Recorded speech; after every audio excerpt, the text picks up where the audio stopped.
पल भर के लिए कोई हमें प्यार कर ले, झूठा ही सही। बॉलीवुड का वो दिग्गज एक्टर जिसकी एक्टिंग सिनेमा हॉल में चार चांद लगा देती थी। देखी सबकी यारी मेरा दिल जलाओ ना। और उनके बोलने का तरीका सभी एक्टर से हटके था। जाए तो जाए कहाँ। वो कौन था एक्टर, सब कुछ बताएंगे हम आपको, बस आप बने रहिए हमारे YouTube channel all the Bollywood पर। आज हम बात कर रहे हैं बॉलीवुड के रोमांटिक हीरो देवानंद की, जिनका जन्म 26 सितंबर 1923 को पंजाब के गुरदासपुर में हुआ था। देवानंद ने लाहौर से इंग्लिश साहित्य में स्नातक किया और इसके बाद उन्होंने फिल्म इंडस्ट्री की तरफ रुख किया। कहा जाता है कि जब देवानंद मुंबई आए थे तब सिर्फ उनके पास 20 रुपये थे और उन्हें एक बहुत ही सस्ता किराए पे कमरा लेना पड़ा था।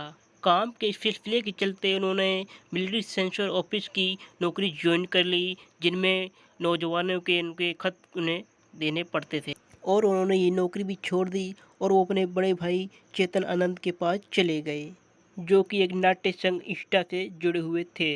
और यहीं से वो छोटे छोटे नाट्य कार्यक्रमों में भाग लेने लगे। और इसके बाद उन्हें एक हिंदी फिल्म में काम करने का मौका मिला, जिसका नाम था हम एक हैं। आप मुझसे कुछ कहना चाहती थी?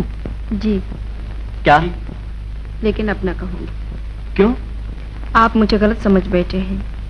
यह फिल्म कोई खास कमाल नहीं कर पाई और इसके बाद देवानंद जी को फिल्म जिद्दी में काम करने का मौका मिला, जो उनके लाइफ की सबसे बड़ी हिट मानी जाती है। कौन आया रे करके ये सोला।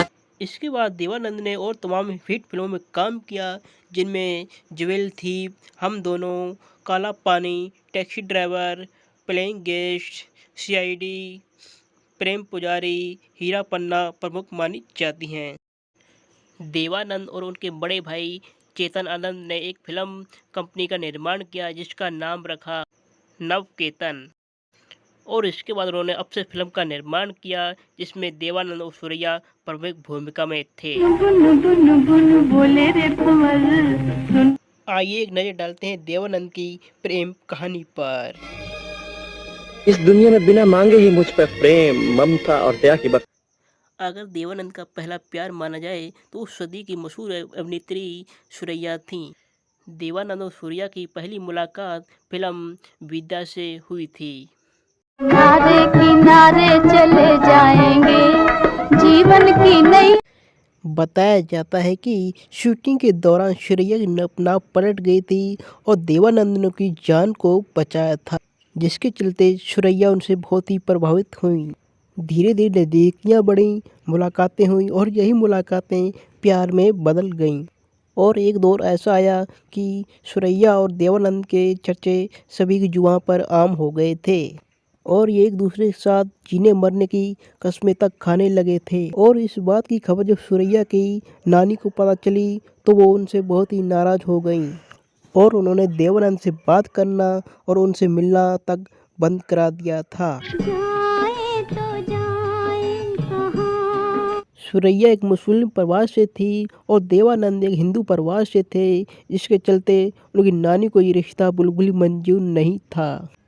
सुरैया पर नज़र रखने के लिए उनकी नानी हमेशा उनके साथ रहती थी, लेकिन एक बार नानी को कुछ काम के लिए घर से बाहर जाना था। देवानंद मौका देखकर सुरैया के मेकअप रूम में जा पहुँचे। इस दौरान देवानंद ने सुरैया को शादी के लिए प्रपोज किया और उन्हें एक अंगूठी भी दी, लेकिन जो सुरैया की नानी को ये बात पता चली तो वो बहुत नाराज़ हुई और उस अंगूठी को समुद्र में फेंकवा दिया। कई मजबूरियां और परिस्थितियों के चलते सुरैया को देवानंद से ये रिश्ता तोड़ना पड़ा। रिश्ता टूटने के बाद सुरैया के दिल को बहुत ही आघात हुआ और उन्होंने निश्चय कर लिया कि वे उम्र भर कभी भी शादी नहीं करेंगी। काटेंगे ये जिंदगी ठोकर खा के हम। जान उन्होंने फिर छिड़कती से एक हैं। बार उन्होंने फिल्म एक ऐसे टैक्सी एक्ट्रेस ड्राइवर से में शादी काम किया। उनके साथ कल्पना कार्तिक थी और धीरे धीरे नज़दीकियाँ बढ़ी और ये नज़दीकियाँ धीरे धीरे प्यार में बदल गईं और वो चोरी छिपे धीरे धीरे आपस में मिलने लगे। कहा जाता है कि कल्पना कार्तिक एक पंजाबी क्रिश्चियन परिवार से थी और इसके बाद उन्होंने गुपचुप तरीके से कल्पना कार्तिक के साथ शादी कर ली। देवानंद और कल्पना कार्तिक का एक बेटा भी है जिसका नाम सुनील आनंद और बेटी का नाम देवना आनंद है। साल 2001 में देवानंद जी को पद्म भूषण से सम्मानित किया गया और 2002 में उन्हें दादा साहब फाल्के पुरस्कार से सम्मानित किया गया। 3 दिसंबर 2011 को ये दिवंगत एक्टर हमेशा हमेशा के लिए बॉलीवुड को छोड़कर चला गया और छोड़ गए वो पुरानी यादें और वो पुराने लम्हे। लेकिन आज भी उनके प्रशंसक उन्हें अभी भी याद करते हैं। तो दोस्तों, कैसी लगी आपको ये बायोग्राफी? तो फ्रेंड, हम फिर मिलते हैं एक न्यू वीडियो के साथ। तब तक के लिए अलविदा।